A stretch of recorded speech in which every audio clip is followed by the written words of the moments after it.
welcome back to the Board Game Closet. My name's Jimmy. I'm Tim. I'm Rod. And today we're going to be taking a look at Memoir 44 put out by Days of Wonder. Tim, tell us about the instructions. All right, so this is a little more complicated as far as board games go, but it's still, as far as war games go, it's really more of an intro level in the way everything works out, because a lot of it is done by, a lot of the mechanics is done by cards and preset stats for each type of unit. So the instruction booklet does a great job of getting you into the first game, and then each scenario, if you play them in order, does a good job of introducing a new rule. So then the first one gives you the real basic rules of just infantry combat, and then it just starts building on that to give you more units. It even goes so far as to give you the rules for playing multiple players, because this is more of a 1 versus 1 game, but you could expand it and then have 2 boards and more players and stuff like that. I think it's called Overlord options or something like that. But yeah, so it can get fairly complicated, but it starts off really simple. The instruction booklet does a great job of pulling you through a tutorial, the first mission, and how you're going to set everything up. I love this in instruction booklets when it gives you the diagram of how to lay out the board and the pieces around the board. So you know, like, put it all out first and then see as you need it, you know where it's at. It does a great job of highlighting the sections and also the diagrams for examples. So each rule has a diagram so you can see an exact example of what they're talking about, which is great. So that way you're not just reading through a bunch of rules, you can actually see it. So that way when you come back through, you'll be able to either see the bold or the pictures. And you'll probably come back a couple times. But not a lot, because they have these great little, I don't know what kind, they have all the little stats of the units, and a lot of the little rules for the terrains and stuff. So you don't have to keep looking back in the book. You just automatically go back and look for, say you got hills, you're like, I'll look at hills, and it tells you all the effects, and then what happens to the units as they try to move through it and stuff. So that works out great while you're playing, because it makes it quicker, it makes the turns go by a little bit faster, and then you never get like an argument because you got the rules right there. That's real quick. So as far as rules go, it's a great way, great setup, and easy to get into the first game. Right. All right, Rod, tell us about the components. Okay, so components, lots of components in the game. There's good things and bad, so we'll start off with the good stuff first. Board, I like the board. As you can see, very colorful. It's easy to tell what different terrain there is. They give you these added hexes that have different types of things, from buildings to adding more forest. So every scenario can be different just by the way you set that up. The box that comes in itself is, it's nice and sturdy. Comes with these packages right here to put the guys back away. And you get tons of army men, which I'm a big army man fan. So I love all the army men that they give you. Now the only problem I have on some of this is that they tend to warp a little bit when they're in here, when they're kind of stuffed in here. So you might have barrels and that type of thing warp because they're thinner. And that's probably me just getting too picky, but that's something that kind of bothers me. The other thing, quite honestly, is that I am big on World War II, and I always love the miniatures, and I want them to look like a good representation of what they're supposed to look like. And this is not the best looking Sherman tank I've ever seen. But so I do have a problem with some of those aspects of it. But it does what it's supposed to do, because we're not getting specific on what type of Sherman tank you have. So it's just a tank, right? And again with the Germans, it's just a tank. So it does look like a tank. So we can all, like you say, it's a starter war game. So it gives you all that, and it looks good. Pieces are nice. The nice thing about the cards is that they're good sized cards. They're probably, I don't know if that's standard size playing. It might be a little bit smaller than that. But it's not the size of like Ticket to Ride, where they're really small. It's nice, good-sized cards. And again, the graphics are good on there. Explanations, like you're saying with the instructions, good. So all in all, it's very, very good on the parts. It's just with my getting down to some of the details on it, I didn't like, but I do like the pieces overall. Great. Well, let's talk about how you play Memoir 44. So at the beginning of the game, the instruction booklet is going to give you a scenario that you're going to play out. And so according to the instructions, you're going to set up your terrain first. And so you might be putting out these little hexes that have hills or forests or water that's going to go on the board, or little buildings, different things like that. There's even bridges and different things that you can put out onto the board according to the tiles.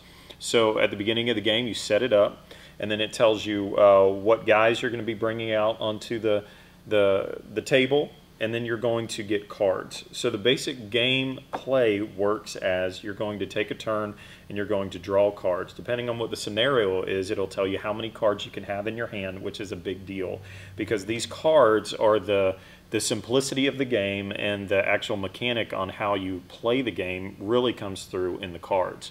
So the cards will tell you which flank you get to move. The board game is divided into 3 sections, and on the card it will tell you what you can do in that section. So you could pull a card, and like for instance this one says that you can order 2 units in your right flank, and the card is oriented to which side of the table that you're on. So when it shows you the right flank, that actually means your right flank. And so you can move your units that are in this right section of the board. And so it might tell you that you get to move 2 units in this section. So units would actually be your pieces there. Or it might tell you that you get to order all of your units in a section. Or it could be like, order a flank from, or order a unit from any flank. Different cards like that. I forget what all the cards are, but they have different things that they can do. There's different cards. Like this one says direct from HQ. It says issue an order to 4 units of your choice. So that's like a great card to pull, because you could say I can order any of my units. So what's neat about that mechanic is it limits you, so you're not able to do just anything that you want to do. And kind of maybe the thought behind that is on the battlefield you couldn't just get orders to each unit at all. So it's whichever unit you can get an order to, tell them to do that. And so that's kind of maybe the thought process behind that mechanic, but it is a neat mechanic because it limits you in what you do, and so you're dependent on the cards that you draw, which is good and maybe bad depending on your opinion of that or what you're trying to do at the time. So that's kind of how the game plays. There's different, like what Tim said earlier, different pieces could provide you different cover.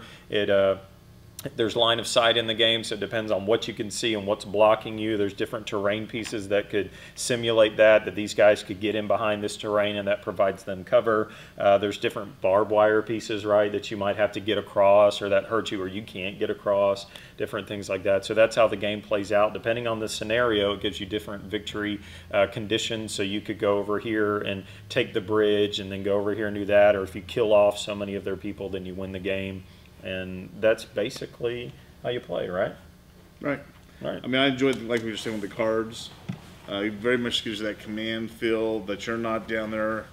So many games I've played before, it's like you can do anything you want down in the area, and the guy could be cut off. You would never be able to get communication to him. But this game limits that. It makes it so you do feel like you're in a command position, and sometimes you're not able to communicate with that right flank at all, and everything's getting torn up over there. And you're like, pull a card that lets me do something over there. It just adds a lot of realism to it. So I enjoy that a lot. Yeah. It does simulate.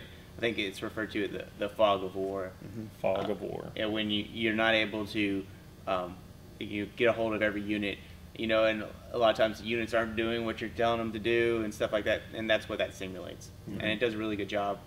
There's also a lot of variety in those cards too. So sure. There's even ones that allow you to ambush other players. So if they try to attack you, you can ambush them.